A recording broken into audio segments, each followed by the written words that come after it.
Dili ba mauman na ang anak sa panday, anak ni Maria? Marcos Kapitulo 6, versikulo 3. Daghang tumong sa pagpangutana. Unang-una gyud ang nindot nga tumong mao gyud nga gusto ka makahibaw sa unsay tinuod.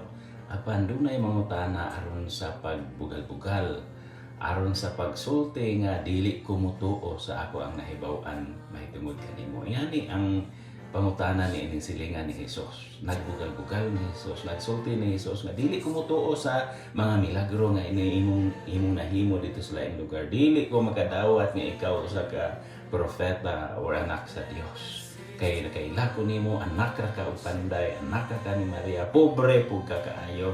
Dili gyud na mahitabo.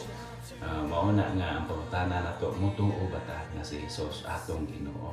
Mutuo ba ta nga si Hesus makahimo milagro?